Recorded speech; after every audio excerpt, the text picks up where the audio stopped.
And we are at the 2-minute warning. See you in 2 minutes.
And a good evening, everybody. This is Chin Thomas Sanksy. I am one of your hosts for tonight. Welcome to our special neighborhood team program presentation. It is good to have everybody here on this Wednesday night, and some of you have come from very near and very far, and I thank everybody who's here now and everybody who's coming for making the effort. This is a wonderful presentation we're about to have.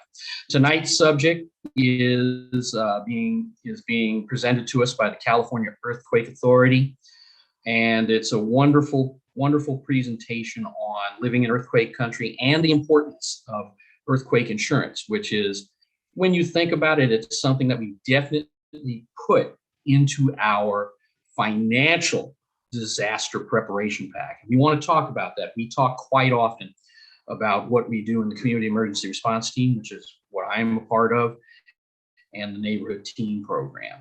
Before I get too deep in my introductions, I want to have my partner over there, Patrick Botts-Forbes, if he is able to, he's actually out and about. Patrick, do you want to say a few words before I go into this and turn over the floor?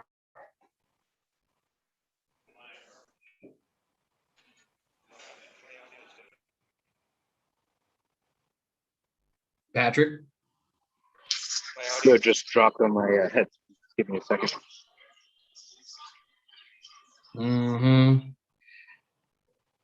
Be prepared, everybody. You might need earbuds. I love these things. So, and folks, you're going to have to contend with my humor for the duration of the evening, and it's not very good anyway. I've been told don't quit your day job. So while he's figuring that out, and I'll keep an eye out as to when he unmutes, I just want to give you a quick background on myself. I am a coordinator with the Los Angeles Community Emergency Response Team. I run an area called South Bureau. Don't get too caught up in that. I'm one of 4 bureau coordinators who handle geographic regions, and we have battalion coordinators who handle smaller regions.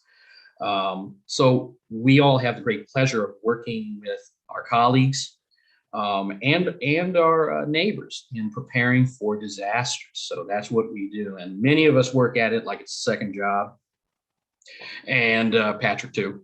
And we have a great passion for disaster preparedness. So we do this all the time. And Patrick is also a director of the Neighborhood Team Program, as am I, also an area director of the Neighborhood Team Program. And that program we relaunched here in late 2020 as a citywide effort. The program's been around for about 10 years, but we had a chance to take it out of South Bureau and launch it wide. And so our efforts have really paid off, and that's how it kind of led up to tonight's training. As part of what we do, we put on these trainings. And so we take a look at a series of diverse subjects, and we bring them to you. And this particular this particular subject was asked for by several people because we've done it before. We've done it in the past here in this area. And so several people said, hey, could you bring that back? We'd like to actually hear more about insurance, living in earthquake country and everything like that. So poof, we did it. So with that being said, and most of you know me, so I won't be long-winded. So that's my word. And Patrick, who I think is still struggling with his audio. Are you still struggling with your audio, Patrick? Then I'll kind of introduce him. Patrick Botts-Forbes is the area coordinator for CERT. He handles an area called Central Bureau. He's also a director of the NTP program. And we both, along with several other members, run the NTP program through the Community Disaster Preparedness Foundation. Community Disaster Preparedness Foundation. Boy, my brain's on a blink tonight.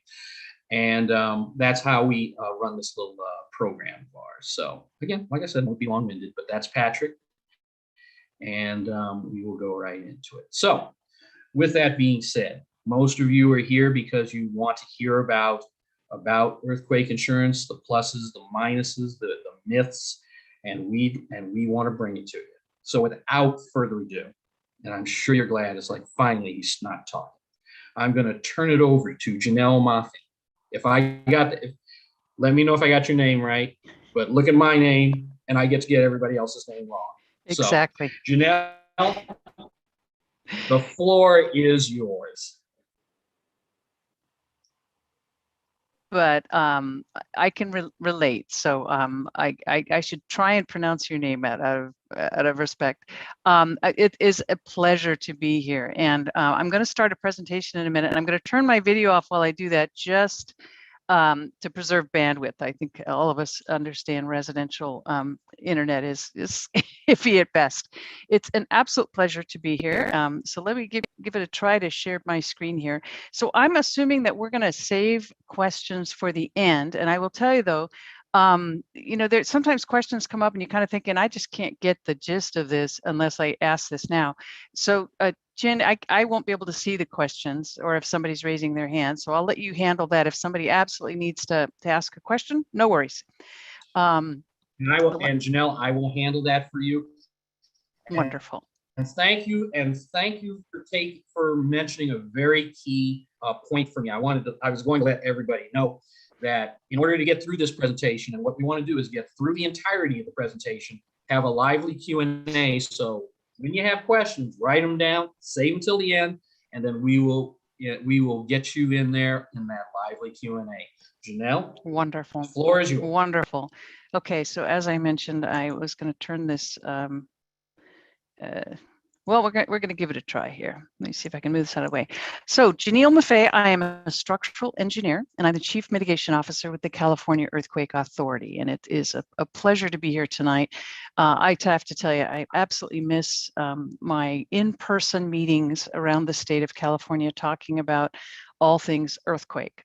But it's great that we do have this opportunity to utilize web-based communication. So tonight, I want to talk about the things that we should know about earthquakes. And you asked about earthquake insurance, but I'm going to tell you a little bit broader topic in terms of, we're going to talk about risk, talk about just exactly who the CEA or who we are at the CEA, and then about retrofit, because it's very difficult to talk about risk without talking about risk reduction. So there is risk transfer, which is insurance, but risk reduction is also very important. And as I go through, I hope I make it very clear why it is important. So the things to know about earthquakes. California is earthquake country. It's home to 2/3 of our nation's earthquake risk. Alaska has more earthquakes, we have more people, and we've strategically placed them along the San Andreas Fault Zone, along the coast. Most Californians live within 30 miles of an active fault. So this map is from USGS, and those bright red lines, it looks like dominoes, are the San Andreas Fault runs, and I think you can see my cursor. It's kind of inland down here at the southern part. turns and then goes off coast right about Daly City, and then kind of on and off going up into the Cascadia zone at the Oregon-California border. But that would be considered, the whole west coast of California is considered the San Andreas Fault Zone. And when I say zone, it means it's just not the San Andreas Fault, but there are just thousands of faults either side of that. And then it takes a turn down here in Los Angeles, and because it does really kind of redirect stresses, and so you can see there's a very large fault zone that goes off to the east, and then of course up through the Sierras, and all the beautiful geography of California was created by a tectonic motion. The Pacific Plate and the North American Plate move relative to each other. That's the idea that Los Angeles in millions of years, it could be up near San Francisco, is that the part to the west of the San Andreas Fault is in fact moving north. So earthquake, earthquake country is what I try and encourage people to just think of. If you live in California, there's a near certainty, more than a 99% chance of one or more magnitude 6.7 or greater earthquakes striking California in the next 30 years. So it's just near certainty. 6.7 was selected because that was the size of the Northridge earthquake. That was our last really damaging earthquake in California. So people, many people remember what that was like. And it's just really inevitable. And what we've learned recently is that earthquakes are not confined to separate individual faults, but the reality is that you can have series, earthquake series like we had in Ridgecrest, 4th of July in 2019. And then one day later, so first there was a magnitude 6 something on that 4th of July, on the 5th, or actually it was the 6th, a magnitude 7.2. And we've seen that before. Sometimes they are years later, like in the Landers and Big Bear earthquakes. But the reality is that, close enough to damage the same geographic area. So earthquake country is the focus there. There's a 75% chance of one or more magnitude 7 or greater earthquakes striking Southern California. I think Southern Californians are acutely aware of the fact that they live in earthquake country. But it's important, this Richter scale was created because it's very difficult to map earthquakes on graph paper under just a regular linear scale. There's lots and lots of small earthquakes, not a lot of large earthquakes. And so the Richter scale was really used in order to, logarithmic is easier to map or to graph, but it's very difficult for, of course, non-technical people, frankly, even me, to understand. So this is nearly 3 times stronger than the Northridge earthquake, 3 times more energy. It would, the 7 versus the 6.7 would last longer. It would affect a larger geographic area. And as I said, 3 times the energy. And of course, that would correlate to significantly more damage than a Northridge size earthquake. So here's a map of Los Angeles County, and we indicate the epicenter of the Northridge earthquake and the San Fernando earthquake.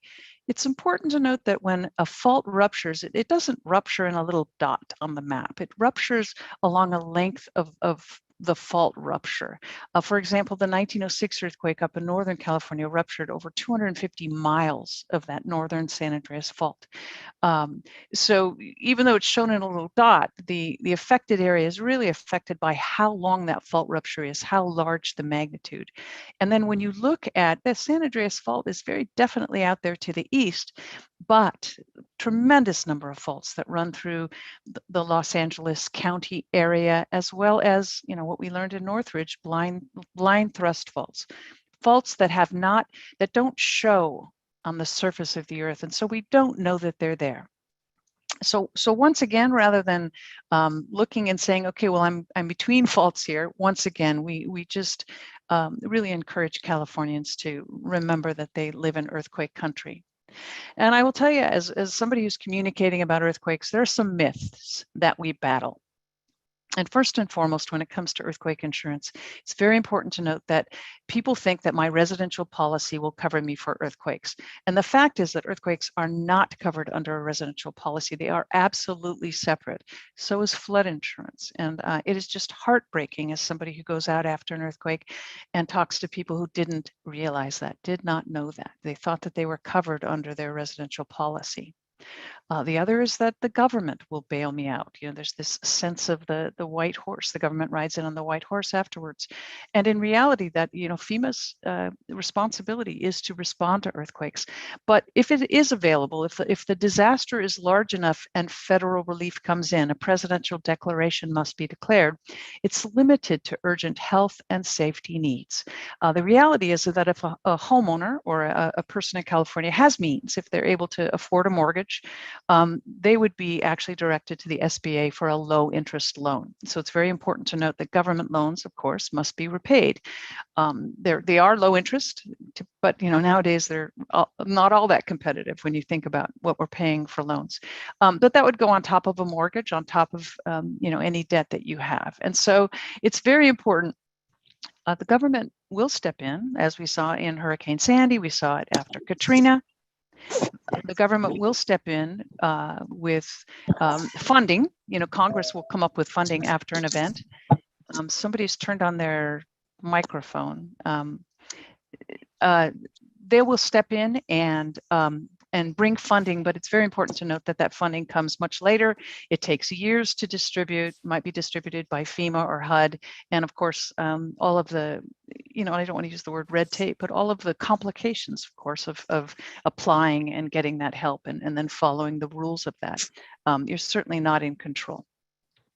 So with that in mind, with that kind of table set about living in earthquake country, I want to tell you a little bit about the California Earthquake Authority.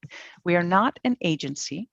We are a not-for-profit residential earthquake insurer, a very unique instrumentality of the state. Really, there's nothing else like us and nothing around the country like us. We were created because in 1984, the California legislature established the mandatory offer law. So I mentioned that the earthquake policy is separate. 1984 is when the legislature separated the earthquake insurance from a homeowner's policy. So that was an act of the legislature. And if folks, if you could check and see if you're on mute, because I'm hearing some background noise. So if everybody could please check mute. So mandatory offer law is in place, which is good news for Californians. It was a statement by the state legislature that earthquake insurance is important. We want to make it available. So if you write a policy in California, you must offer earthquake insurance. The homeowner is not obligated to purchase it, but it must be offered to you. So if somebody ever tells you, you know, I can't get earthquake insurance where I live in California, that is not true, because by law, it must be offered to you. So the earthquake, Northridge Earthquake happens in 1994, $40 billion in damage, half of that residential, half of that insured. Insurance companies lost their shirt. Modeling risk was at its infancy in those days. You know, no supercomputers really up and running, no really understanding of what exactly their financial risk was. They lost their shirts. With that mandatory offer law in place, they were going to leave the state. They stopped writing. I think those of us who lived in California may remember that. You know, Allstate stops writing, State Farm stops writing. Some of them were going to leave entirely. Catastrophe for the insurance market, catastrophe for the financial markets, and of course for the mortgage and lending institutions, because of that requirement that you have a homeowner's policy. And so the legislature convened again, and the idea here was, well, let's create something that is a kind of a backstop for the insurance companies to keep them in the state of California. And so from this catastrophe came this publicly managed, privately financed organization called the California Earthquake Authority. It was created in 1996 after the Northridge earthquake. It's a not-for-profit provider of residential earthquake insurance and instrumentality of the state. So publicly managed, our board includes designees on behalf of the governor, insurance commissioner, state treasurer, top 3 elected officials, also non-voting designees for the assembly speaker and Senate rules chair. So publicly managed by, you know, really the highest members of our elected officials. Privately financed, I'll show you a list of our participating insurers as they join us and become part of our pool as you can call it. They bring a certain amount of money based on their inherent risk that they're bringing. And policyholders, the premiums are part of our privately financed. We are not part of the state budget. Very, very important. So what that means is good and bad. It means that we have no backstop. We have no federal or state backstop in the event of an earthquake. No, the government has not signed on to step in. However, in a bad year, the state government cannot dip into the CEA's cash. That it remains there on behalf and for the policyholders in the event of an earthquake. So, as I said, a little bit good and bad. Our mission is to educate, mitigate, and insure. So educate, quite simply, is we would like policyholders to make informed decisions about the protection that they need and the protection that they would like to provide for themselves, their home, and their family. Mitigate, I'm going to talk quite a bit at the end about mitigation because it's, as I said, it's the reduction of the expected loss.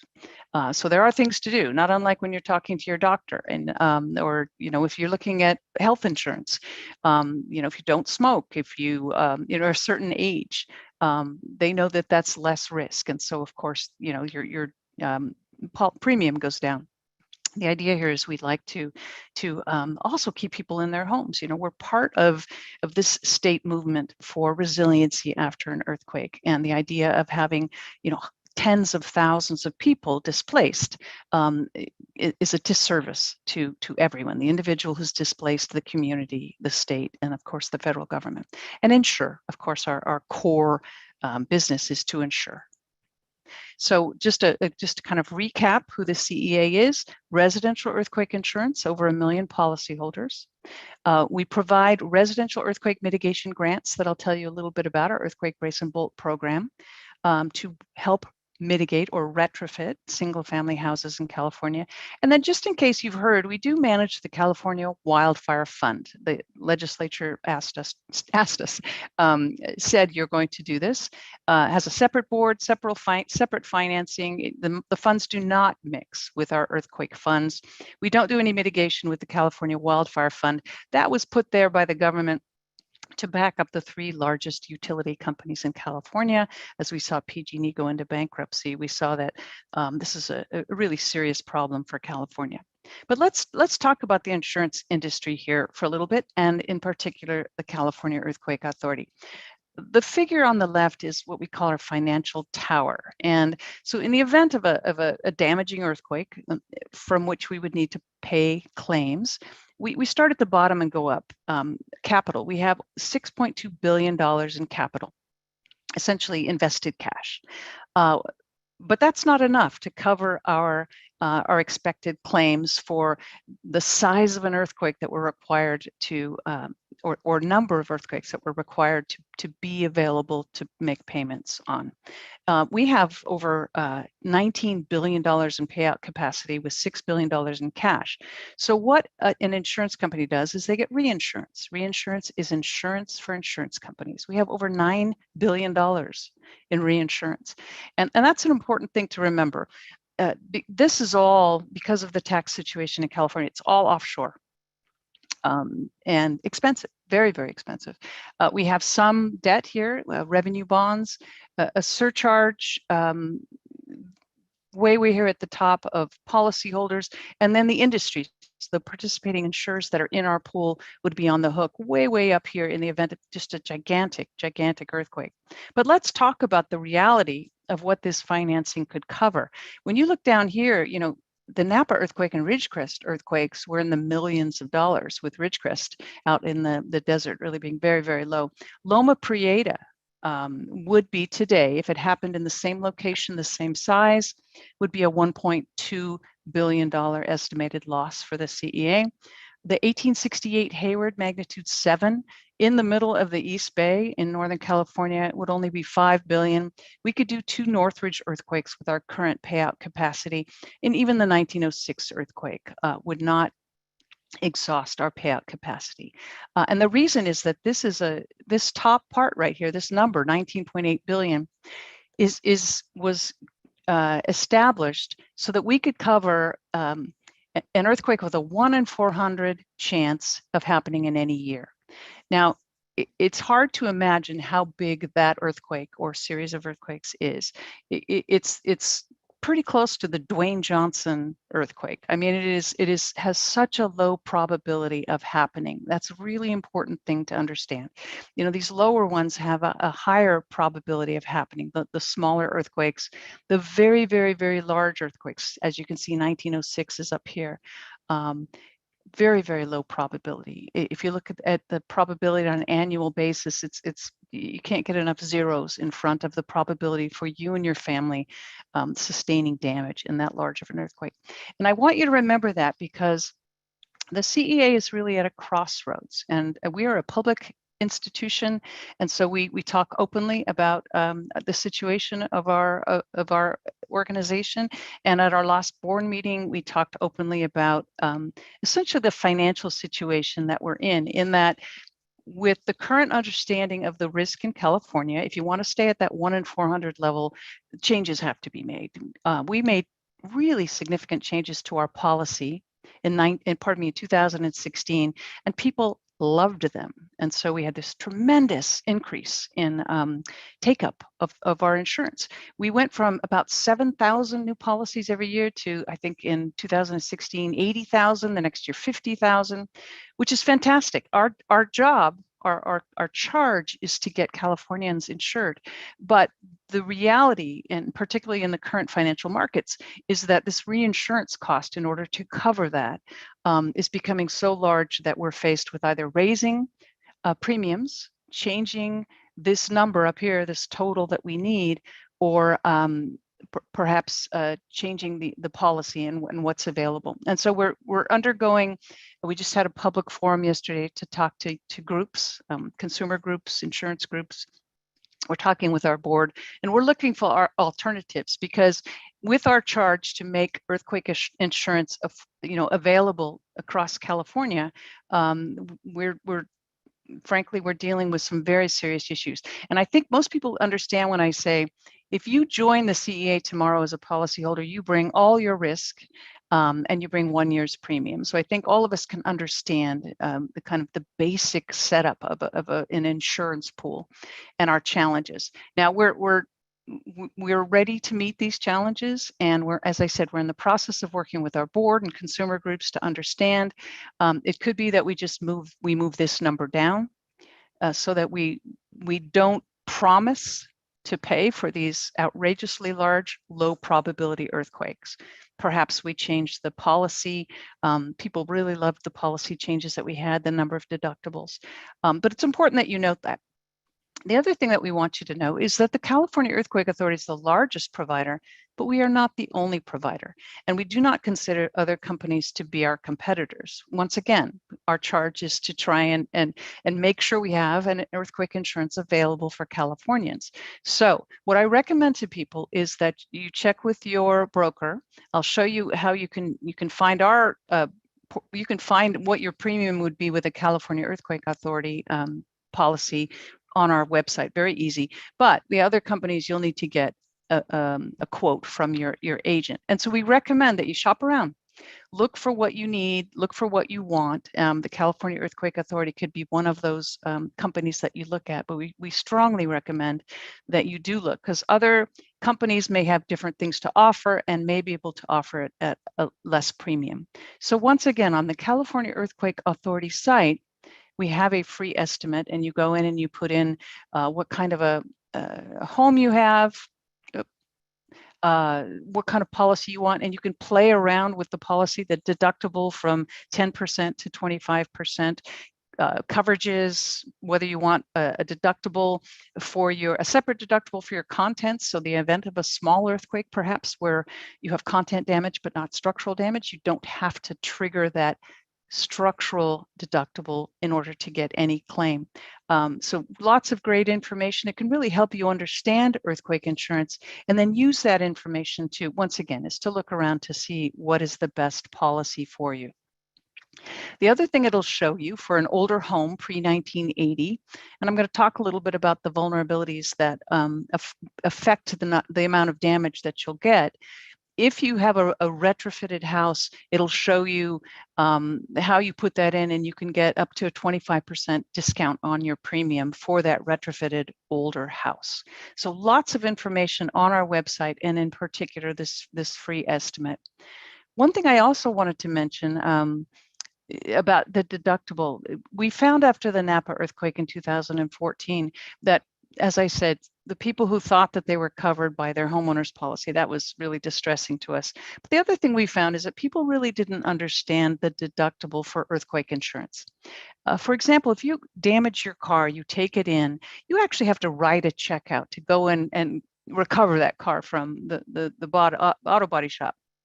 You don't have to write a check to anyone to get earthquake insurance payment. So essentially what it is it's a trigger. It's the amount of total damage that you are responsible for. And then above that is what you would get, up to your limit is what you would get for your claim. So for example, I'm just going to do something really simple. $50,000 worth of damage, your deductible comes out to $10,000, you would get $40,000. Now that $10,000 you can go to FEMA, SBA, you could go to your bank, you could elect not to spend that $10,000 and perhaps repair over years. That is entirely within your purview how to self-insure for that $10,000 worth of damage. And once again, lots of people thought, I can't write a check for, and of course, with housing prices in California, I think everybody knows that it's significantly more than $10,000. But you're not writing a check for that. That is simply the threshold at which you start to receive insurance payment on your claim. I mentioned participating insurers a number of times. So obviously, government is not at its best when it tries to compete with the private market. So nor does it make any sense for the California Earthquake Authority to hire all kinds of agents and brokers and claim adjusters and have them sitting around waiting for this very low probability event. So the participating insurers actually sell the CEA policy. So for example, I have a State Farm homeowners policy. I went to them. They gave me the quote for the California Earthquake Authority policy. I said yes. I decided what I wanted in terms of coverage. That's who I submit my payment to every year. In the event of an earthquake where I have enough damage, they would send a State Farm claim adjuster to my house. And then, of course, if I did in fact have sufficient damage to get a payment, that would be a California Earthquake Authority check that I would receive.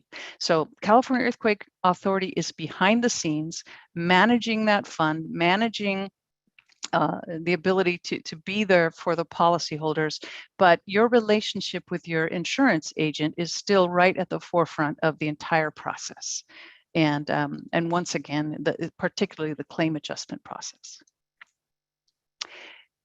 So I'm going to switch to seismic vulnerability here for a minute, because I think it helps when I talk about the vulnerabilities of houses, the things you can do about it, that you start to get a sense for what the damageability of your home is. Not every home is the same. Just like if I in fact was sitting in front of all of you in a room, which of course I would prefer in the Los Angeles area, if I looked out into the group, I know that all of us don't pay the same in health insurance. I know we don't have the same risk in health insurance.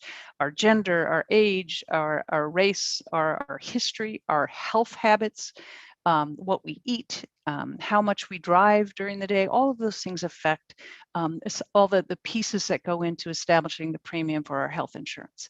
And so it's important to understand that the characteristics of a house, age, configuration, maintenance, all those things, all very similar to health, are what go into the damageability of a house, and therefore what you would pay for in your earthquake insurance premium, but also it affects what you can do about that. And I think that, when you're talking to your doctor or your health insurance company, there are always suggestions on how you can reduce that premium, essentially by improving the likelihood of good health. And so we're going to talk about the health of your house and the health of the houses in your community, because I know so many of you represent large portions of the community. So I call it vulnerability. Risk is hazard, which is the fact we live in earthquake country, how close you are to the fault, what kind of soil you're on, the likelihood that that fault is going to rupture in a certain number of years. Vulnerability is all about the house, all about the house. And older homes have known vulnerabilities to earthquake damage. And the reason that they do is that we have a statewide code, building code in California, which is very, very good. Many, many states don't. For those of you who don't like your building department and permits, we could have that offline conversation, because every time we learn something about earthquakes, it makes its way into the building code so that our buildings and our houses become stronger as they for newer houses. But that also means that for older houses, before we knew a lot about plate tectonics and how houses perform and how buildings perform in earthquakes, unfortunately, they have known vulnerabilities. But we also have solutions. And so it's important, as I talk about vulnerabilities, I'm also going to talk about solutions. But here's the top 4. And this is for Western construction. So very much this addresses California's single-family dwelling residential construction. So I'm going to start on the far right. Masonry chimneys are just a hazard. They're heavy. I did a calculation after the Northridge earthquake on many, many houses, and the chimney weighed more than the house. They can not only topple onto your roof, through your roof, they can topple across your driveway into your neighbor's house. Unreinforced masonry chimneys, and it doesn't do a lot to brace them to the house. Typically, that doesn't have the capacity to really hold it in place.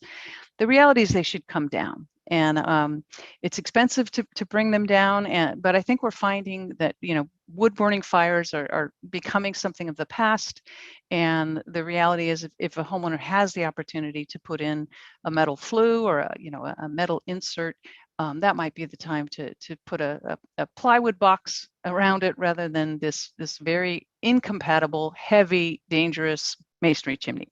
And I'm going to include on that the masonry surround on the inside of the house. Yountville and Napa earthquakes, we saw children, one child killed and one child injured from those peeling off. So those heavy elements are now by code properly attached, properly designed, but pre-1994, really anything unreinforced masonry is a hazard. And then the second to the left, second to the right, the hillside house. I think for those of you who lived in Los Angeles and Northridge, we remember the beautiful pole houses, the stilt houses in the canyon. That and I can't remember how many of them came down. A child was killed in one of those houses. Those are just not meant to be an earthquake country. I can't imagine really what state they should be in. Those are really serious, need an engineered design, and as you can see, can be deadly. Fortunately, there aren't that many of them, and so we'll keep all the to the right, just in your consciousness. But lots of chimneys, not very many hillside houses with the pole design. But the two on the left, we actually have quite a few houses. And so let's start with living space over garage. Walls are the thing in a wood framed house that resist earthquake forces. They're what's sitting there and keeping the house from moving too far. When you put an attached garage, and oftentimes there's storage or maybe just a crawl space on that first level, you've taken out all the elements that resist earthquake forces. And then even worse, you have this giant garage door or doors with these spindly little columns or panels either side that have absolutely no capacity to keep the house on its foundation. And so this condition pre-2000 really deserves a close look and typically a retrofit. And so we'll talk a little bit about that in a few minutes, but let's settle on the one on the left for a little longer, because this is the most common. And so the cripple wall or crawl space house, those stairs used to be at the level of the first floor. Essentially the crawl space that has the original finishes around the outside, it may not be properly braced, may not be properly anchored to the foundation, and they can slide or topple off the foundation. This is the most common. And you may find this in a pre-1980 house, you will find this in a pre-1940 house. And so with that 1940 date, we estimate that there are over 1 million houses in areas of high hazard with this cripple wall or crawl space vulnerability. And so knowing that, we were charged with creating a mitigation program, and that is what we said, that's our low-hanging fruit, that's what we're going after first.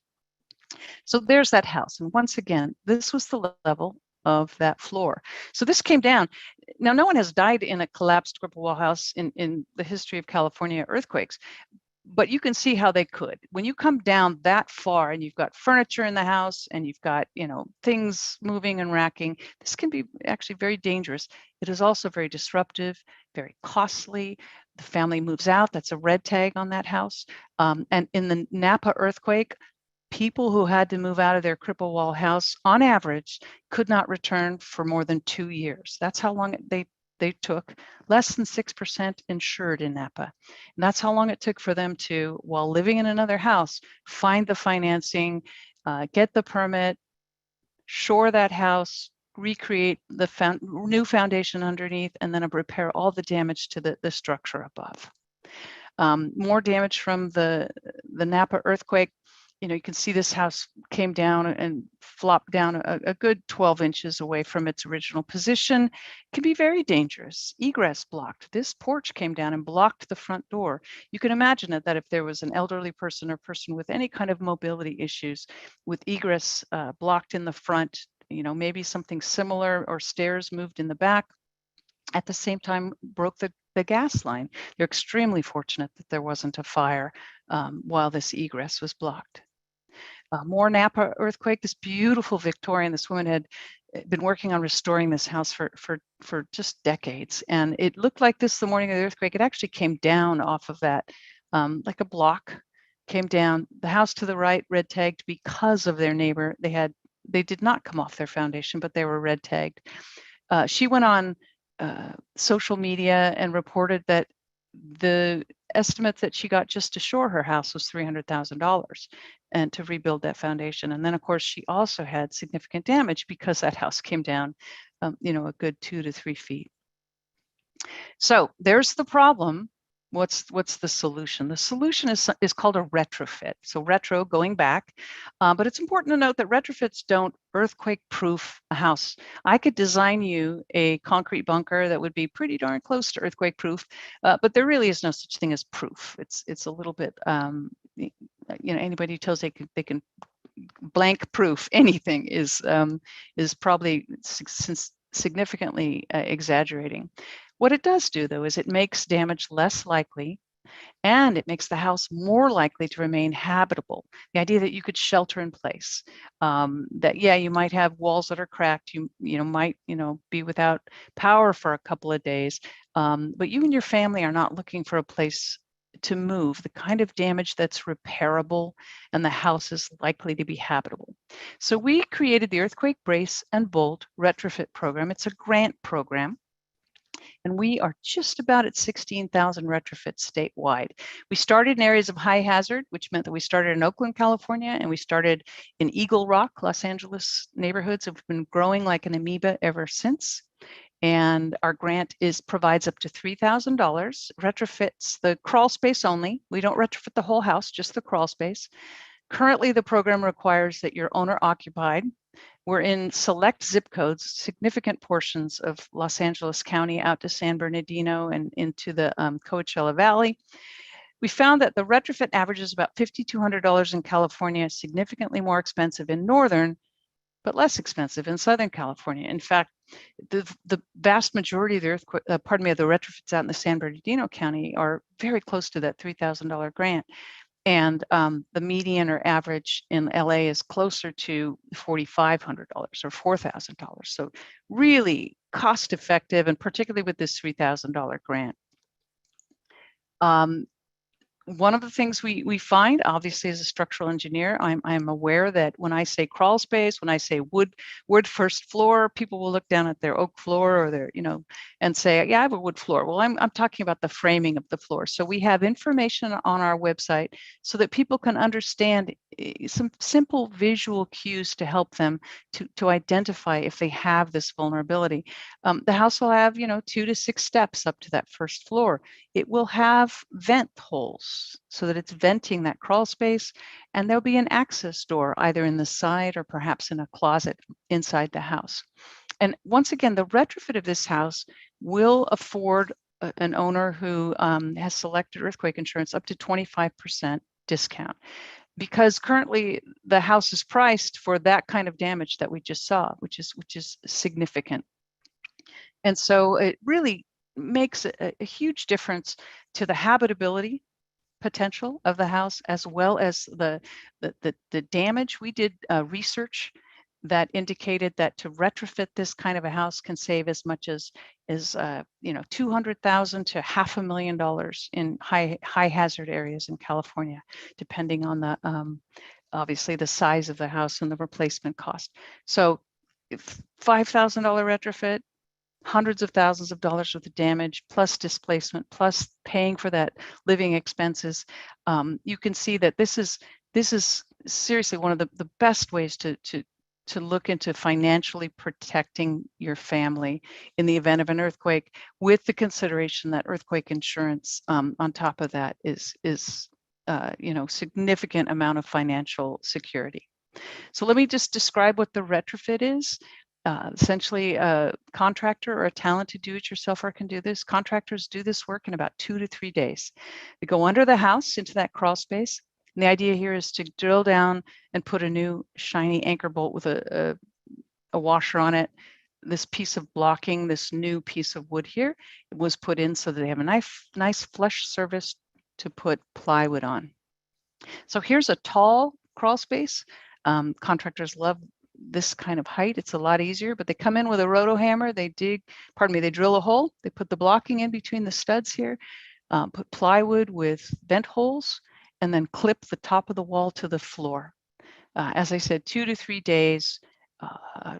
We have a number of talented do-it-yourselfers who do this work, and the materials tend to be less than $3,000. They tend to be more closer to $2,000, and that can be covered by the grant.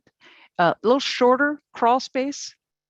You can see they can't get in here with a drill, so they come in from the side and they screw this foundation plate into the wood mud sill and bolt into the concrete foundation. Once again, plywood with vent holes and clips up at the top. And then, of course, there are many, many houses in Southern California. I saw hundreds of these after the Northridge earthquake, where the floor sits directly on the concrete foundation. This is called a Stemwall Foundation. So there's still a crawl space. And frankly, these older houses still may not have sufficient bolting. So the idea now is you come in from the side with that foundation plate and the clips. And these sometimes can take a contractor 1 day. So people are terrified of construction on their houses, but this work is all done under the crawl space. There's no contractor padding through your house, waking you up in the morning. It's all done under, and it's so quick it's the kind of thing that when this is completed, I hear so many homeowners tell me they sleep better at night.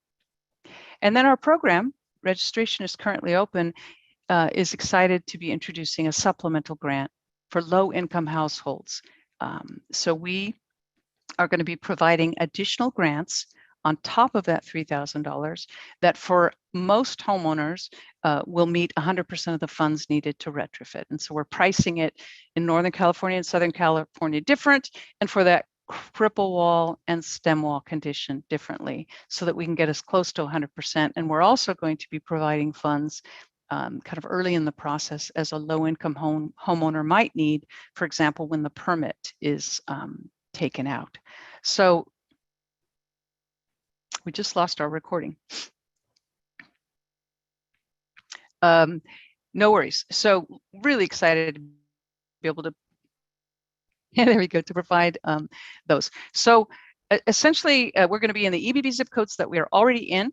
So anywhere in those EVV zip codes, a homeowner goes online and does the same kind of registration as anyone else. I have this kind of house. It's owner occupied.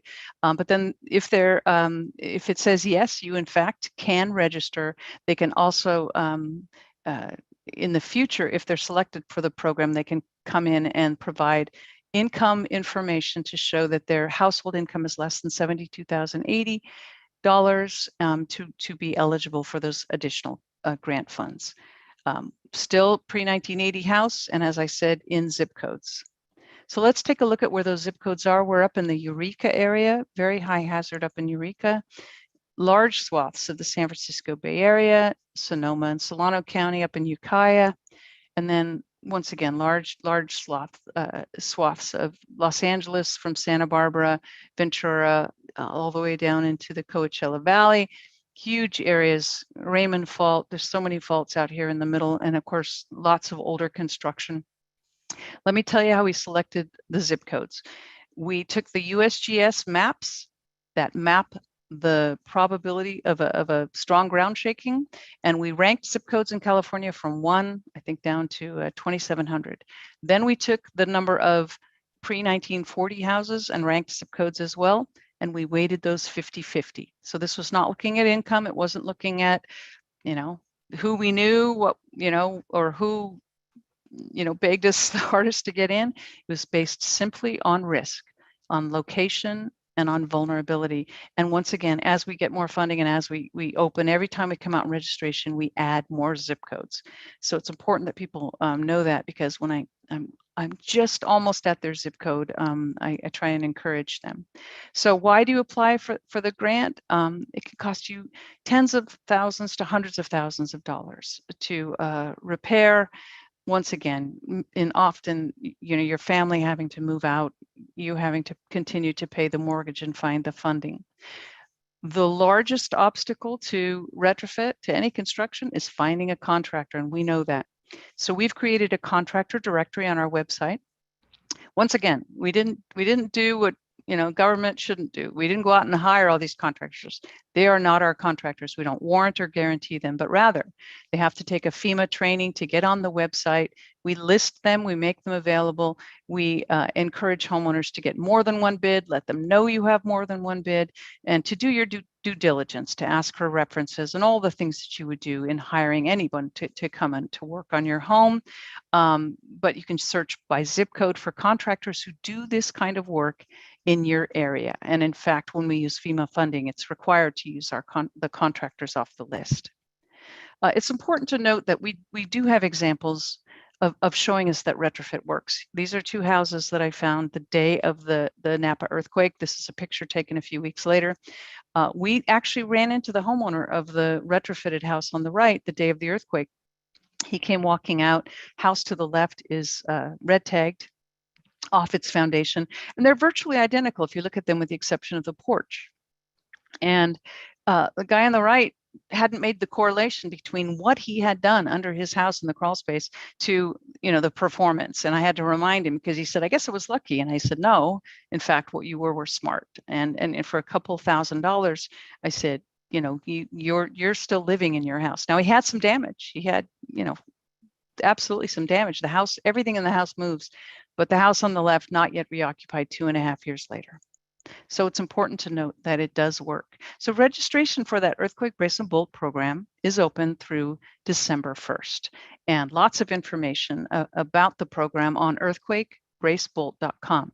So once again, to tie this back into insurance, we encourage all of our policyholders to participate in this program when we open, and we actually have about 1/3 of the people who participate are insured. They tend to be the early adopters of mitigation measures, and they know that this discount is significant. And so the idea here is that they're mitigating or retrofitting the known vulnerability and insuring for the unknown, and for those things that you're not going to go into an older house, tear off all of your gypboard or all of your plaster and put in plywood, and you're not going to create that bunker. So you are going to have what we call non-structural or finish damage, but it's the kind of damage that doesn't necessarily make you move out of that house, keeps your house habitable and on its foundation. One more seismic vulnerability I'll talk about, that living space over garage. And the reason is that we were just awarded funding for a grant program to attack this problem right here. So we will be introducing an ESS, or Earthquake Soft Story program. We saw in the San Francisco earthquake, these single family, that soft story problem. For those of you in LA, your soft story, you're thinking, well, that's what they did for apartment complexes and condominiums. And yes, absolutely. Once again, you can have this vulnerability in single family dwellings when you have 1 to 2 stories above that large garage door and garage area. Retrofit is actually very straightforward for a single family house. You put plywood if you can, or these pre-designed shear walls either side of that garage door, plywood and clips on the inside around the wall. Very unusual condition where you might need a steel frame. Obviously, those are more expensive. Now, for those who are not in the earthquake brace and bolt zip codes, despite the fact that we're covering huge areas of the high hazard areas, we do have StrengthenMyHouse.com, which has all that information that I just talked about, all the information you would find on the earthquake brace and bolt site. But somebody isn't distracted here by the fact that they can't be part of a grant program. So this is just the basic information on, once again, it'll help you find your hazard. Am I in a landslide zone? Am I in a liquefaction zone? Is my house right on a fault? That kind of information. What kind of vulnerability do I have? How do I retrofit that? What is earthquake insurance? How might I pay for a retrofit? All that information is available. So StrengthenMyHouse.com and earthquakebracebolt.com. So to go back one slide to my thank you, I want to tie mitigation back into earthquake insurance. Mitigation was part of the CEA's charge or responsibility from day one. When the legislature created the CEA, in the statute that created the CEA, it specifically required we set up a loss mitigation fund to fund mitigation efforts. So what they said is, yes, we want to have this risk transfer vehicle available to Californians, but we should also be looking to reduce risk. And so that is through mitigation. 5% of investment income, so I showed you that $6 billion in cash, that investment, 5% of that investment income goes into the loss mitigation fund every year. And it's about $5 million now, and it's capped at $5 million.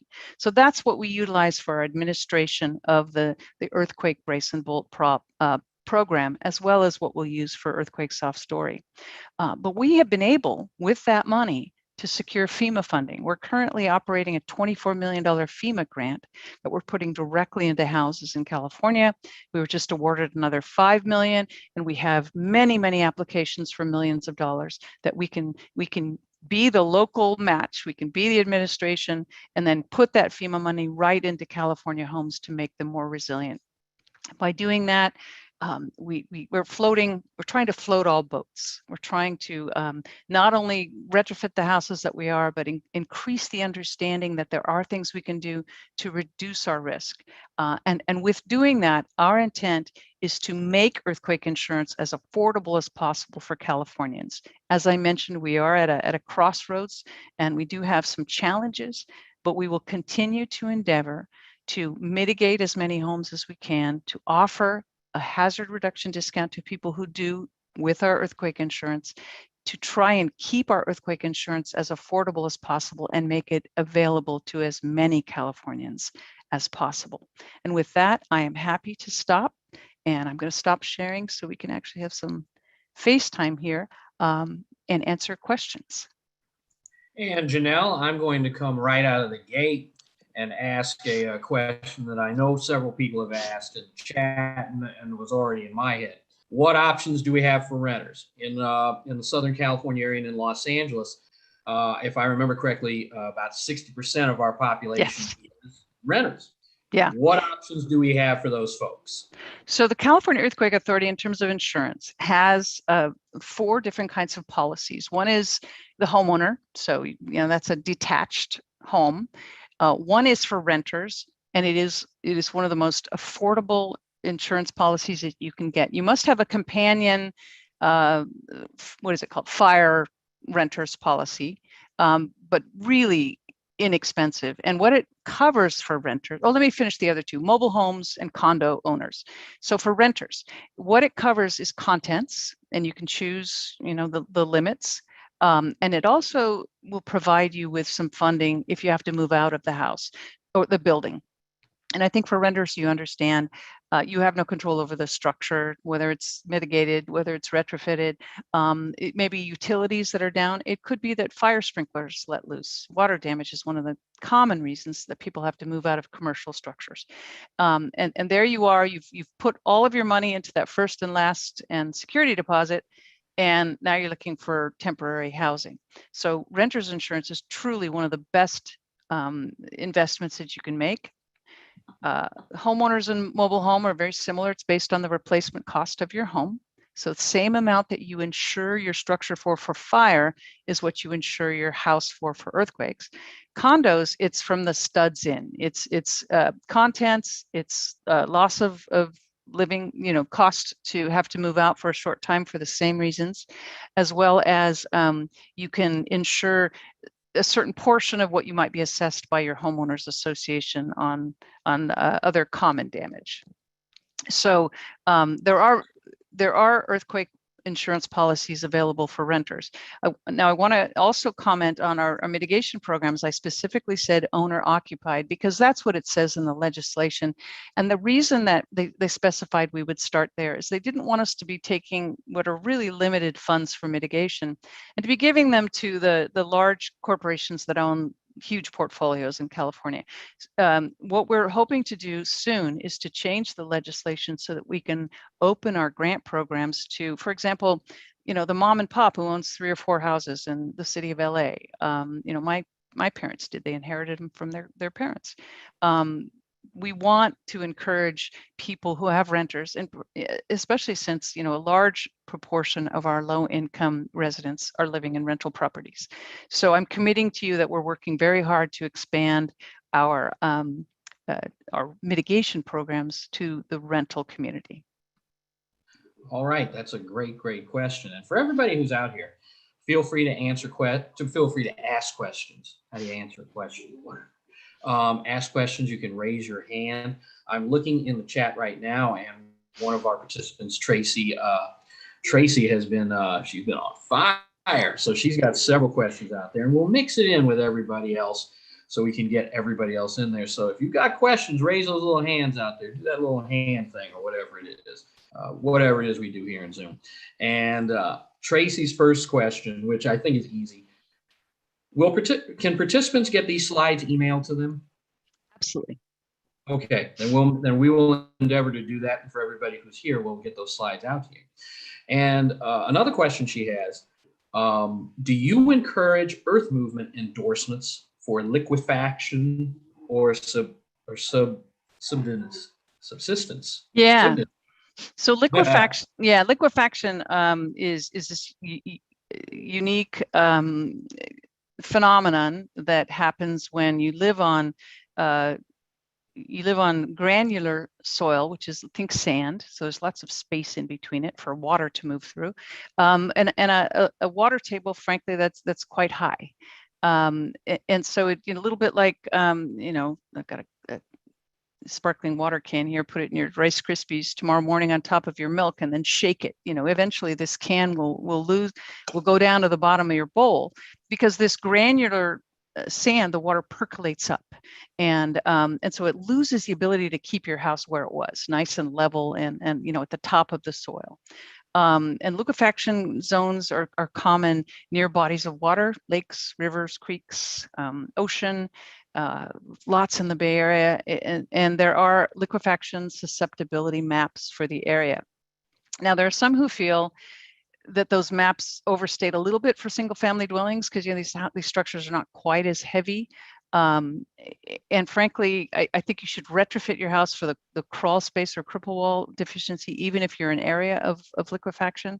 I don't think there's enough studies to really understand what single family dwellings do. I don't know if any of you watched, the videos from Christchurch. That was, they essentially built on a swamp, and sand flowing through the streets and houses that had, we're standing next to a house where the roof now hit me at my waist. We don't quite have houses in those kinds of areas.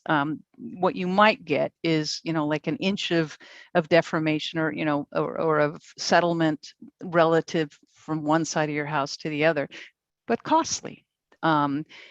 So what earthquake insurance does is it caps the amount of soil remediation that you can do, I think at $10,000. So let's say that your house is tilting. If the whole house is condemned, you would meet your maximum, but what they won't do is pay more than $10,000 for you to go in and soil grout or whatever you need to do. And the same with landslide. Whenever there's something that's very, very unknown and very expensive, essentially what any insurance does is it puts a cap on it. Because if all of us wanted to insure the entire state for all of the ground failure that could happen, none of us could pay for the insurance. And so it's important before you buy a house to look into, you don't want to buy a house that's right on a fault. You don't want to buy in a known landslide zone. As I said, the liquefaction zones are a little bit less of a problem for the single family dwelling. All right. And I see a live question up there from a good friend of mine over there, Mitch Jacobus. Mitch, unmute yourself and ask your question. It's actually not a question, but just a statement and thank you. I had the opportunity this morning to listen to the CEA Zoom call, and your presentation, they didn't have as much time as you did, and yours really went in depth and really explained this, the insurance and the coverage and the mitigation and the education. So thank you, because I was intrigued this morning, but now I'm like over the top. This just really clarified everything from this morning. It was a really great presentation. And I'm sorry the people this morning didn't get to see your presentation. Well, thank you. I appreciate that very much. Yeah. All right. And I'm going to go back up into the chat and see also from Tracy. She says endorsements to protect from the cost/loss of homes damaged that have old plumbing and electric, but need new plumbing and electric, but up to code. And a little explanation. And I will freely admit, folks, here, I live in a 1939 fourplex. Is old, and I have glass fuses, but we're not going to dwell on that. Right. I want to know what would come up with something like that. Right. So there are code. What's the word? I apologize. It's late at night. Code requirements. So essentially, there is something that's damaged and is covered by your earthquake insurance, would be part of your claim, right? But if you can't put back what was there before because the building department won't allow it, right? That's the code improvement, and you can currently you can buy different levels of that. And so that would very definitely include electrical, plumbing, glass. Many of us have non-tempered glass down close to the floor. You have to have tempered glass within 18 inches. In fact, they really don't sell anything but tempered glass now. Lots of different ways that you might have those code requirements. And so I always, if you're looking at, you should absolutely look to get at least something in there protected. I will tell you that currently in the California Building Code, there's no trigger for if your house is slightly damaged. There's no trigger that says you have to bring it back up to full seismic code. So, and I think that's a mistake, that we should be building back better. But anyway, there are many times when the building department, if you have sufficient amount of damage, are not going to let you put back the old kind of code deficient elements. So very definitely look into those code requirement addendums that you can put on your policy. And I have a quick question for you. As I've said, I have a 1939 fourplex here, which I'm sitting in right now. I think the answer is obvious, but I'm going to ask it anyway. For the earthquake brace and bolt, are buildings of this type acceptable to put into that program, or is it just single family dwellings? No, so single family is 1 to 4 units in this case. And Okay. so what is required is in one of those units, the owner must reside. Well, I guess I fit that There you go. profile. There you go. So look, absolutely go in tomorrow and you know, and at least go through that checklist. And I think you'll find it's pretty easy to register. I think it's important to note that we have funding coming in from FEMA. We do have about 50% of the people who register drop out for a variety of reasons. I would say life gets in the way for most of them. And so I don't want people to be discouraged if they're not immediately accepted in. We have had great success in bringing in our waiting list. So I encourage everybody to go in, sign up. There's absolutely no fee, no penalty. We don't try and sell you anything. And we have the most amazing customer service reps. They used to sit outside my door. Now they sit far away from me. We want your house to be retrofitted. And so I'm telling you, these are the most amazing people who want you to be able to register, be able to, if your house qualifies, to be part of our program. Absolutely. And are there any questions from the floor out there? Now, Janelle is really good. She's working it. But as I like to say in my presentations, I know I'm good and I'm working it. And that's me patting myself on the back. I know I'm not that good. So if there are questions, really take this time and ask those questions. I know that this is your opportunity, and many of you have asked for that. But then again, if I don't see too many questions, I guess you were as good as you said you were, Janelle. One question out of the... And is that Sue Ellen over there asking, or who is yes. Sue Ellen, go ahead. Please. I put it in chat, but it wasn't answered. Is there a list like the EBB list for contractors to secure the chimneys? And where do I find it? Where do I access it?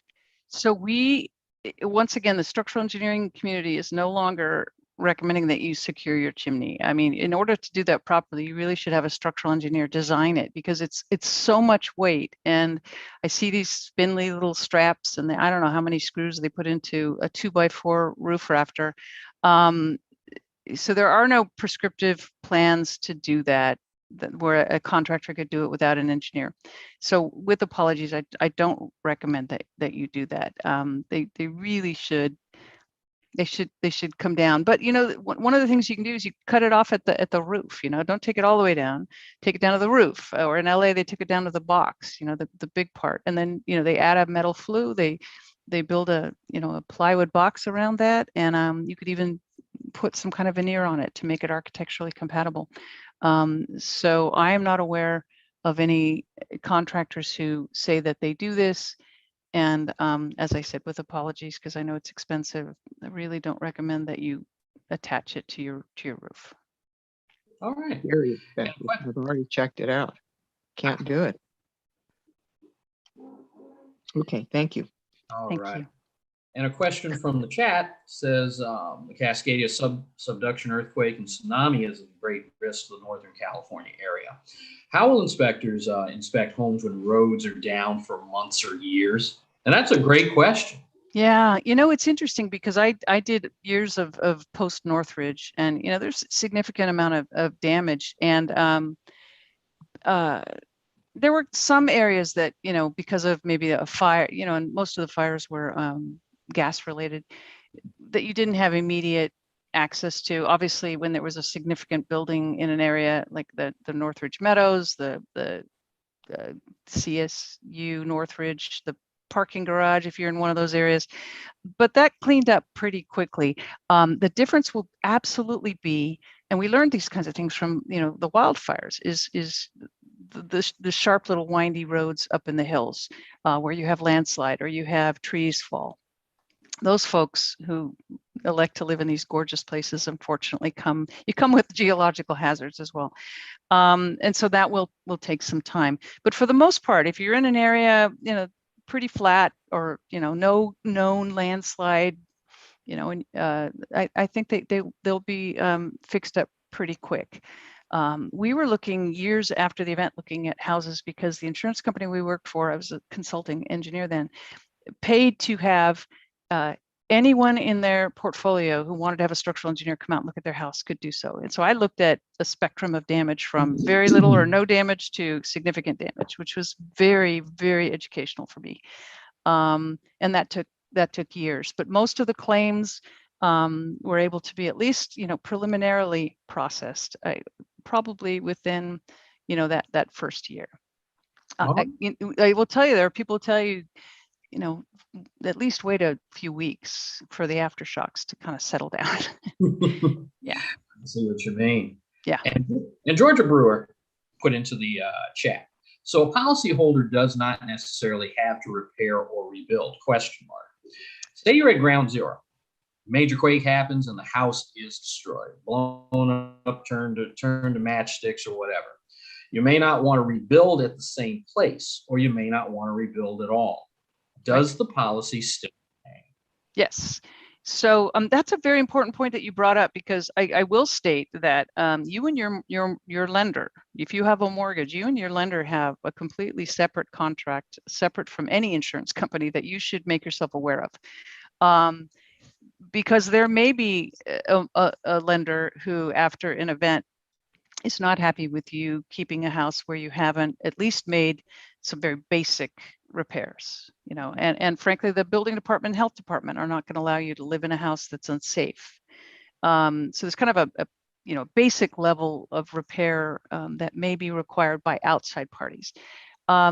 If you have a house and you have an insurance policy, that contract is in that event. If if your claim adjuster comes in and says, yes, this is the amount, you get that. And that's, if you own that house free and clear, that is your funds. If you have a mortgage, then once again, that becomes the relationship that's going to be interested in that payout.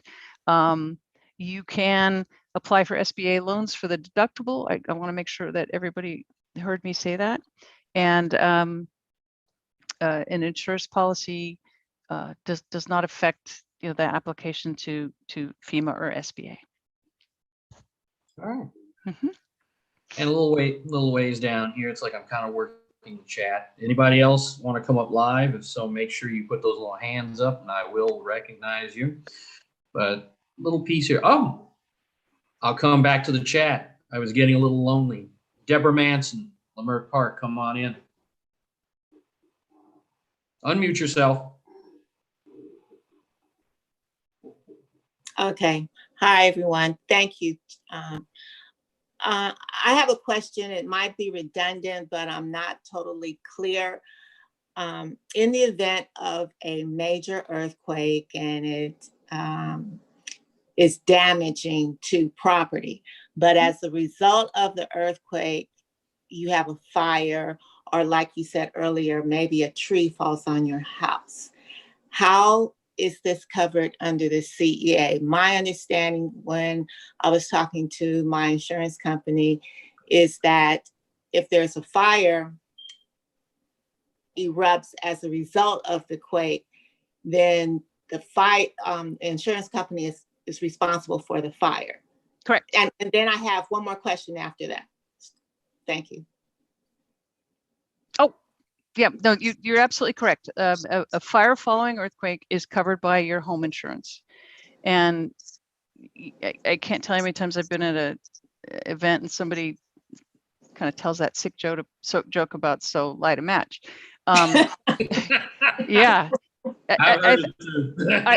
I think we've seen enough pictures on TV of people who've completely lost their home, let alone put their neighbors at risk and their community at risk, that we know how serious that is. And of course, the damage from a fire can be all consuming and total, whereas the damage from an earthquake, if you can retrofit those common vulnerabilities that I showed you, in many cases can be non-structural, can be habitable.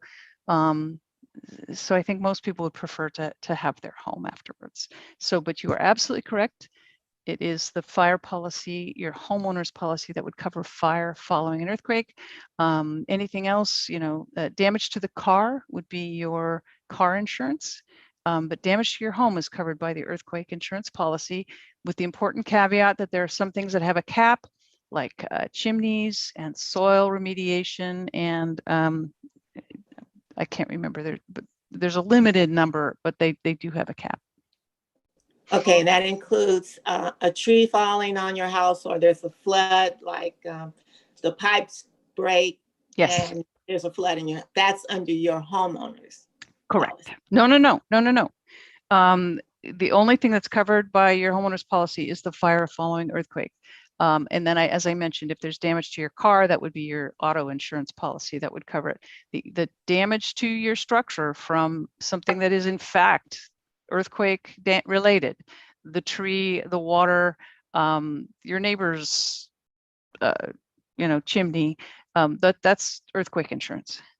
Okay, thank you. My second question is, a few years ago, we had our house retrofitted. And at the time, I spoke to the company because what concerns me is we added a second story back in the 90s. And part of the second floor overhangs, and it's not totally under the first floor. So I asked them about what could be done about that. And they said I needed to talk to a structural engineer. Well, I didn't know any structural engineers, so I just kind of put it in the back of my mind, and I just hope for the best. My question is, one, similar to the earlier question, is there a list of structural engineers where someone can come out and really put my mind at ease regarding the overhang of the house? And at the end, I wanted to say, your presentation was absolutely excellent. I mean, it was really excellent. Thank you very much.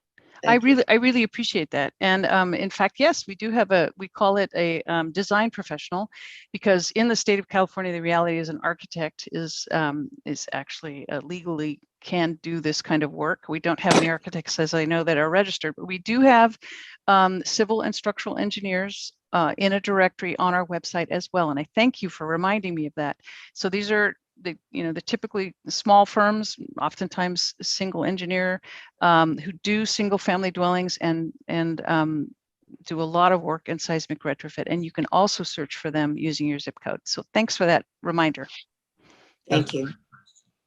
And I'm going to recognize Ron Sokoloff up there, the Grandmaster Cert himself, who was doing this long before I was even thought of and showed up in Cert. Ron, unmute yourself and ask your question, sir. Okay, hopefully you're able to hear me.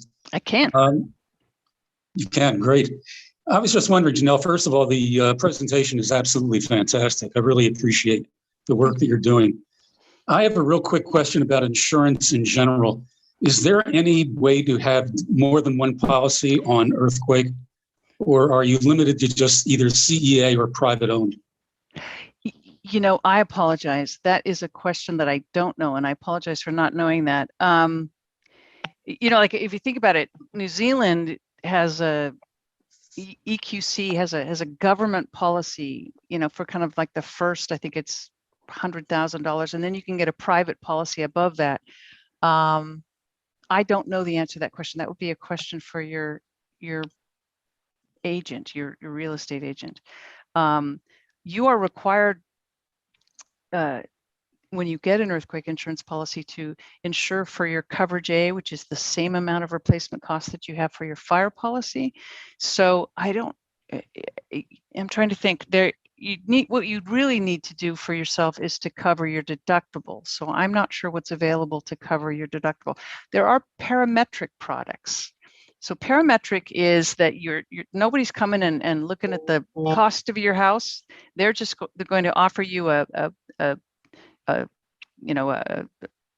I really apologize. Like there's a company called Jumpstart that gives you $15,000 if you see a certain amount of shaking at the location of your house. That could be used for, to help you with that deductible. But I don't think that anyone is going to give you a second policy. But you really should ask your agent. I assume there's a problem with who comes in first and who comes in behind them. Exactly. And you've already covered, your replacement cost minus the deductible. So really what's left is that deductible. Right. Yeah. Okay. Thank you so much. My pleasure. And Deborah, before I get back to you, I just saw a very interesting question in the chat, and I just want to throw it out there. My good friend from who's hanging out with us from Washington D.C. tonight. He's like the farthest comer of this entire presentation. I love it. Charles has asked, "Are sinkholes covered?" Right. So thank you for that, because it helps me go back, and I want to make sure I'm clear about the soil underneath your house. So it would be really expensive to send a geotechnical engineer or structural engineer out to your house and do a detailed analysis and come up with, we expect this house to see this much damage, and then a geotechnical engineer come out and drill boreholes, cores around your house and say, okay, there's no liquefaction risk, there's this kind of soil, the earth is a marble cake underneath your house. And so there's a couple ways to deal with that. Since nobody could afford to do that for each and every house, let alone their own house, assumptions are made. And what they realized with soil failure is that it can be so outrageously expensive that you'd either have to have huge analysis or you just put the cap on it. And that cap is $10,000, might be $15,000. Now I'm embarrassed. This is the structural engineer talking. But let's say it's in no way could it cover a sinkhole. Once again, if you had your house in a known landslide zone and it moves down the hill, or the soil beneath your house drops out, those are really, really expensive. And there's a cap on that. However, the damage to your house because of that soil failure is covered, and it's covered up to that limit. So, what I caution people is, as you're buying a house, those are the kinds of things you want to make sure you're not moving into, the landslide zone on top of a fault, an area where, they're known. I really thought it was interesting. Coal mine tunnels. Yeah. Any kind of known hazard you want to stay away from, because you really can't afford to insure against that. And very unlikely you can mitigate or would want to pay the money to mitigate a single house against that. So I hope I've helped with that. That's why there's a cap on the fixing the soil under your house. But once again, the damage to your house is in fact insured up to that replacement cost minus the deductible. And Charles said in the chat, he said, "Janelle, thank you on the sinkhole issue. I live 5 minutes from NIST and their involvement with the Miami-Dade condominium collapse." So that was something that came up in his, that's what precipitated the question. So yeah, that's a great question, Charles. Heartbreaking. And everybody here, just it is. And everybody here, I just want to let you know, we're going to start winding it down, and because I know Janelle has answered like a dozen questions, and there can be a dozen more out there, but we're going to wind down just a little bit. And I'm going to go over to my friend again, Deborah Manson, who has her hand up. Unmute yourself and ask your question. Okay, thank you, Chen. One more time, real quick. My insurance company, the agent said that if there was an earthquake, that I should, or people should, put in a claim as soon as possible. I've listened to your presentation, and you mentioned that we should wait until the shaking stops, meaning aftershocks and things like that. Yeah. Their idea is that there are going to be so many claims that are going to be placed that you need to get your claim, your number in early, so that, I mean, you're saying that there's enough money, but in case there isn't, or that the time for an inspector or somebody to come, or a claim adjuster to come out and look at your property, that'll put you behind. What do you say? I would say listen to your agent, and let me tell you why, because I agree that to get ahead of any curve is a great idea. We talk about demand surge after an earthquake, in that you can imagine Santa Rosa, it was near impossible after the wildfire to find a contractor, and labor prices go up, and so we in the insurance industry have to increase premiums in order to cover the expected demand surge. And it changes with the economy. If you have a depressed economy where there's not a lot of people in the construction industry, it'll be worse. If you have a growing economy where there's lots of contractors available who can kind of move over to this repair mode, then it might be a little bit better. So I agree with your agent, and I shouldn't have been so flippant with that answer. I will prepare you that there could, in fact, I don't think anybody called their insurance agency on July 5th and somebody came out that day. So when that second earthquake happened, they were more than covered. Let me tell you another thing that we are required to do by the state legislature, and by the Department of Insurance. Within a certain number of days after an event, we have to provide our board and the insurance commissioner with information on what we expect our total losses to be, so that in the very, very unlikely case that we had to prorate, the idea is that we would prorate from day one. People will say, so prorate, I've been paying earthquake insurance all these years. If the earthquake is so huge that that $19 billion is exhausted, imagine with about 12 to 14%, depending on the area, insured, that 14% may get 98%, 90%, or 90 cents on the dollar. But 9 out of 10 people in that community are getting zero because they have no insurance. So that's something to factor into if you consider earthquake insurance to be appropriate for you. The very rare instance where there might be a prorating, the idea is that it'll happen early. You'd be aware of it, and so you want to get the claim adjuster out there for I think for the right reasons. And I appreciate, Deborah, you're mentioning that. To get ahead of the curve. Great questions tonight. And I see one here in the chat. And then Mitch, I'll come to you. A 1940 single family home. How are garages figured into coverage? Thanks for the presentation of the Lamert Park Crenshaw resident. My pleasure. And so that's very important. So Northridge, everything was covered. The gazillions of masonry walls that fell, the out back, the pool house, the pool, every piece of flat work. If we wanted to have that kind of coverage today, truly no one could afford earthquake insurance. So they took all that out. And there may be some private companies that will allow you to insure your pool, allow you to insure your detached garage. Our particular policy is only for your house, and if the garage is attached, then it would be included. And the flat work, the concrete slabs on grade, are only the ones that you need for safe egress and ingress into your house. As a structural engineer, I know for a fact that every crack in every piece of concrete after the Northridge earthquake was paid for. And once again, that doesn't get us back in our houses, and it makes insurance just outrageously expensive. So like anything, regardless of which company you're talking to, you want to make sure that you understand what in fact is covered, so that you don't have unrealistic expectations when that claim adjuster comes out. All right, great question. And I'm going to turn it over to Rich. Rich, you're not a Rich, you're a Mitch. Mitch Jacobus. Unmute yourself. Turn the camera back on there. Just a quick question, and trust me, I work with Chin and Extensive, and we're preparing, and I believe that we are going to have a major event.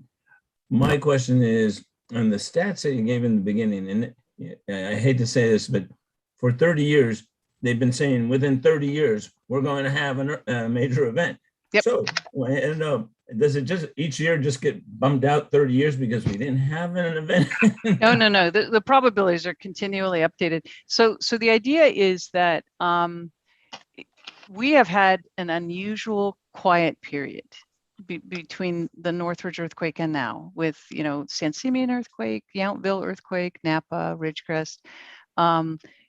you know, and those have been some pretty significant earthquakes, but they were in areas of either low population or, in the case of Ridgecrest, you know, predominantly on the naval naval weapons base.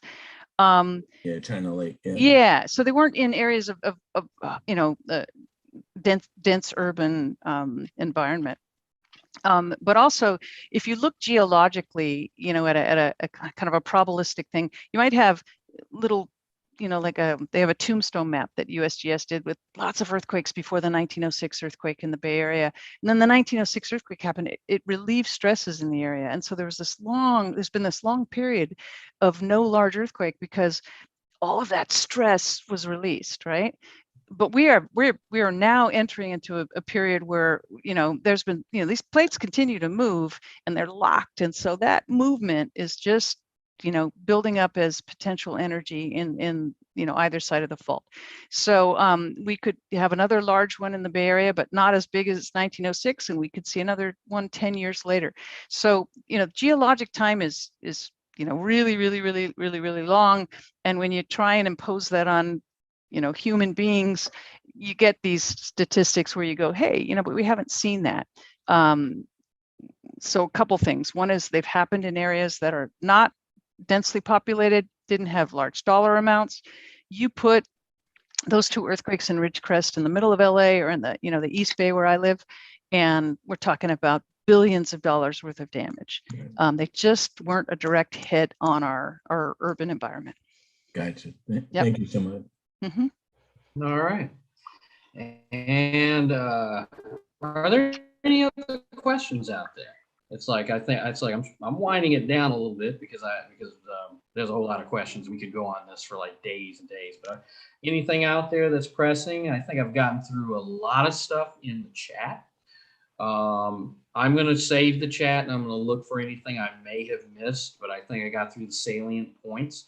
Are there any other questions out there from those of you who are here with us tonight? And I want to really thank everybody. We held on to just about everybody who came. We were like, we've only lost like 4 people since we started. And that shows just how interested you guys are in this subject. So questions, comments, editorials. All right, then we'll get ready to kind of wrap this up. And you know, I'm gonna ask a wacky question, which has been rolling around in my mind. And yes, Charles, I know it is 11:30 on the East Coast. You are up late, brother. But but very quickly, you stated that they're on the East Coast. Just a large buck just walked through our backyard, so I'm directing my husband to go out and shoo it away. Pardon me. I mean, like huge. We don't get that. We don't get that in LA. No. Come to eat my roses. Oh, no, yeah. Not dealing with that in LA. Just an old city boy. Let's see that. I go running in the other direction. I think I live in the city. Yeah, but. You were stating that earthquake brace and bolt could show a discount on our insurance. Yes, this is a question I've always had in my head. You may not be the best person to ask this question. I'm going to throw it out there anyway because I've never asked it. For those of us who are in the preparation business, we do this thing called Community Emergency Response Team. We're part of teams in our neighborhoods and all that kind of stuff. Would there be any discounts for people who are prepared out there that you are aware of? Or would that be a possibility or something like that? I'm just thinking out of the box right now. Yeah. I told you, wacky. You know, I'm not aware of any. I mean, the reality is the more people that are resilient, the more people that are prepared, you know, the less impact there is on, you know, local, state, and federal government. And so,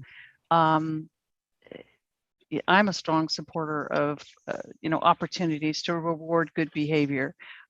We currently have federal legislation pending in Washington, D.C. to make, if I give you a grant that's FEMA funding, it's not taxable at the state or federal level. If I give you money from the CEA, it's taxable at the federal level. Our language to make parity between those two is in the budget. Going through the nightmare in Washington right now. I think it's going to make it through Congress, and then, but of course we get over to the Senate, and who knows what happens. So little by little, government does do things like that. If you retrofit your house, the additional value from that doesn't go onto your property taxes. So there have been those kinds of tax incentives, and but could there be more? I mean, I think as a citizen and not the CMO of the CEA, I would like to be able to reward good behavior, and I personally thank all of you for what you do. Yes. And I'm CERT trained. All right. You are a sister. You are a member of the family. And right. so, and that we so appreciate. And we have certs all over the country, and you know this, and yeah. I don't have to read all that. So with that being said, I'm going to look and see, are there any other hands? I unmuted myself. It's Mary Lynn because I couldn't figure out how to raise my hand. Oh, okay. Well, come on up in here. Okay. In the Northridge earthquake, we were out of our home. We lived in the hills. And at that time, we were fortunate because the insurance, we did have the earthquake insurance. We're in a fire zone, so it was with the California, whatever the whole thing is. And we had one advantage, which was our land was insured. And living in the hills, we removed 48 truckloads of dirt from my property and all kinds of things that were geologically oriented. The house above us was slipping off of its. And so I missed part of this. And my first question is there a replay? Because I couldn't get online. I tried, and I was having a big problem. There is a replay of this particular presentation. If you look a little bit up in the chat, you can actually rerun it on YouTube, because we did clean this live for YouTube. And Patrick being right on there, even though I don't see him, he put it right back down there. Grab that link and you can see this whole thing. My second question, when we spoke this year about getting our insurance again, they told us that you can get the insurance through the state without being retrofitted. And there wasn't that much of a difference in the percentages of coverage. When was your house built? It's an older house, 1950. Okay. Yeah, so it's between 15% and 25%, because newer houses automatically have a little less premium. And so that's why for the pre-1940 house, a retrofit would give you a 25% discount. A little newer house, it's going to be a little less of a discount. But I know that we do. I think GeoVera does. I think most of the earthquake insurance companies are providing a retrofit discount. Okay, that's good to know. Yeah. All right. A lot of questions, but I'm going to respect our time. I have one last question. No, For the renters out there. no questions for me. I can still boot you, Chin. For the renters out there, is there anything they should be asking their landlords, their property managers, in regards to making sure that they're protected, or rather their homes are protected? Yeah, so I always encourage people, if you live in a residential structure that has tuck under parking, so you're standing outside and you're looking at it, there's parking underneath, and where a wall should be are just nothing but columns. If you're in LA, you're covered by the soft story ordinance. Same with a few number of cities in the state. But if you're not in LA, you maybe talk to your renters group, the tenant group, ask the owner. I really think that we could become more proactive about questioning people who are the owners of buildings that might have very serious vulnerabilities. I would never want to put anyone in a position where they might obviously lose their tenancy because of that, but a heightened awareness. And I always say if we could see that a structure is retrofitted on the multiple listing and that it had some value, I think we'd start to see, obviously, it'd be part of the transaction, a real estate transaction, and it would be part of the selection of a rental property. So I encourage people to ask that question. Has this structure ever been evaluated by a structural engineer? Great question. Great question. So everybody else, anything else out there? All right. And I'm sorry, I yeah, have one question, if I might. go for it, 469. Thank you. I also couldn't get into the Zoom tonight, so that's why I'm on the phone. How do I know if I should have my house looked at for retrofitting, I guess, the house to the slab? Yeah. Okay. My neighbor did that, and I don't even know if I need to have somebody come and do it, and I don't want to pay for somebody if I don't even need that. Right. So should I assume your house is like 60s, 70s, or is it newer than 1980? Negative. It is less. Okay, so it's older. It's 1950. So a house that 51, is actually, 1951. okay. So a house that is built on a slab on grade is presumed to be bolted. That doesn't mean that every contractor did what they were supposed to do, or every builder. So I always tell people, if you can see the framing in your garage, or in a closet or something, and you don't see any bolts, obviously that's huge, flag. Earthquake brace and bolt is for the house that has the crawl space, where you can very easily have someone determine if your house is bolted. So if you have a slab on grade, I don't even know what that means. okay. Sorry. So I apologize, you probably missed it. So once again, you're standing outside your house, you're looking at it. Do you have 2 to 5 steps up to that first floor? Do you have vent holes that would indicate you have a crawl space under that lowest occupied floor? Typically, Yes. yeah, okay. So that's different. That is absolutely the crawl space house. And if you have a chance to listen to the recording, I describe how the earthquakebracebolt.com site has a contractor directory. Some of them may charge you to come out and look at your crawl space. You might find somebody who doesn't. There's also an engineering directory if you have a very complicated house, or if you have a crawl space that's taller than 4 feet.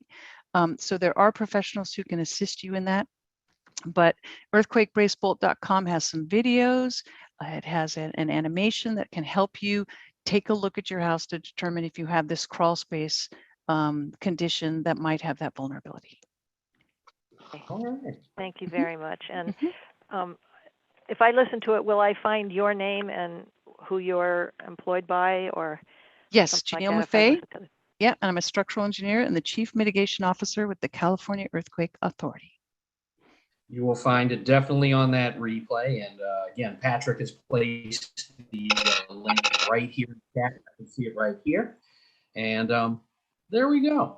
So I think we've kind of made it to the conclusion. And it is now 8:49. And I got to tell you, I got to go get my guilty pleasure of Chicago Fire. There's some drama going on in that firehouse. I got to go see that. So if you all make me late, I'm going to find somebody. I'm going to find Patrick and blame him. So with that, Where I live. I know where Can I you get a round of applause for Janelle? Well, thank you. I appreciate it. Can we do that? Thank you. And No. Best Janelle, wishes to thank you all. And once again, thank you to all of you who are working in this important field. Absolutely. And thank you for really coming out tonight. You answered a lot of questions. You gave us a great presentation. Many people have said that.